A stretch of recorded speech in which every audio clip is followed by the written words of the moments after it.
Oke, sini teman-teman, aku kedapatan kulkas. Hanya ada hawa dingin saja, tetapi tidak bisa beku. Tidak beku esnya. Ini kalian bisa lihat. Pas kalau saya tekan, hidup ya. Settingan juga udah sesuai nomor 5. Tapi tidak ada beku dan bawah pun tidak dingin. Di sini saya akan berbagi tips bagaimana cara mengetahui kerusakannya untuk kalian yang orang awam tanpa ada alat pengukur. Tuh, dia settingannya pun udah maksimal dengan tipe kulkas bisa dilihat GRB492YLC. Oke, untuk refrigerannya 134 dan wattnya kisaran 130 watt. Nah, di sini pun kurang dingin di bagian bawahnya. Jadi untuk itu kita mengacu di bagian belakang nih teman-teman. Kalian harus buka tutupnya dulu dan akan kalian dapati seperti ini.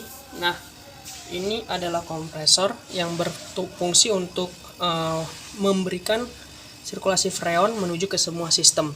Ini pipa kondensor untuk pipa pemanas. Jadi dari sini dia akan ke sini. Obat itu akan dialiri ke sini. Ini kalau kita pegang, kalau dia bagus dia harus panas ya. Setelah dari sini dia masuk ke kondensor yang ada di bodi. Langsung dari bodi dia keluar, dia ada di dryer untuk disaring freonnya, difilter.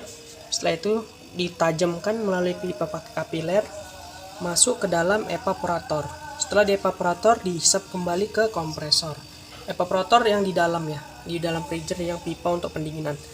Jadi seperti itu siklus pendinginannya. Nah, kalau misalnya kalian dapati tidak dingin, coba kalian pegang di bagian kondensor. Kalau misalnya tidak ada panas, tidak ada reaksi panas yang menyengat, berarti kemungkinan ada permasalahan 2. Kalau tidak bocor, freonnya tersumbat. Intinya ada permasalahan freon. Dan pastikan mesin bekerja. Nih, mesinnya di sini saya pegang dia bekerja. Kalau kalian ada tang ampere, kalian harus bisa ukur di sini. Ini karena saya ingin berbagi tips sama kalian tanpa menggunakan tang ampere. Jadi di sini saya berikan ciri-cirinya ya, tapi memang harus lebih bagusnya pakai tang ampere. Kalau misalnya pakai tang ampere, ampernya rendah, dia bisa berarti dia bocor. Tapi ampernya tinggi, bisa berarti mesinnya bermasalah. Baik, di sini saya akan pakai tang ampere supaya kalian bisa ada referensi juga ya. Saya akan ambil tang ampere terlebih dahulu. Ini tang ampere saya, agar saya bisa lebih mudah menganalisa kerusakannya. Baik, ini saya hidupkan dulu tang ampere saya. Oke, saya akan cantolkan di salah satu kabel kompresornya.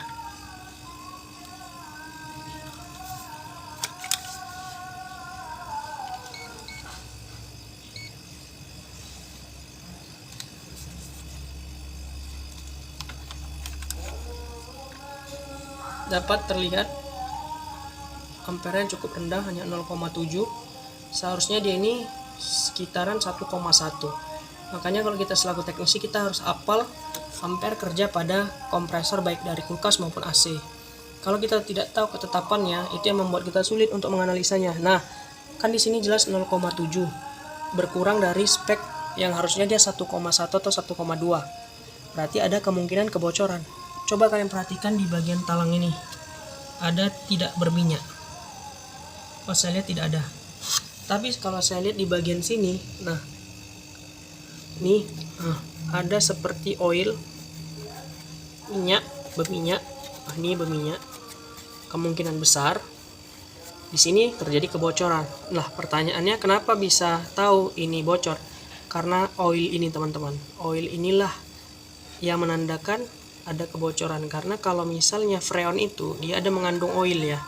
Nah, ini dia, dryernya ada kebocoran. Perbaikannya bagaimana bang? Perbaikannya kita ganti dryernya, lasannya kita baguskan, kita buka di sini nanti untuk melakukan vakum dan pengisian freon ulang. Tapi saran saya sebelum kita melakukan tindak pengisian freon, pipa setelah kita buka dryer ini kita flushing ya, kita bersihkan di kondensernya dan di kapilernya. Nah, udah banyak sih teman-teman kalau mau lihat video-video tutorial di YouTube, sudah banyak cara menangani kulkas yang bocor di dryernya. Di sini saya hanya berbagi tips. Kalau misalnya tidak ada tang ampere, lihat apakah ada oil.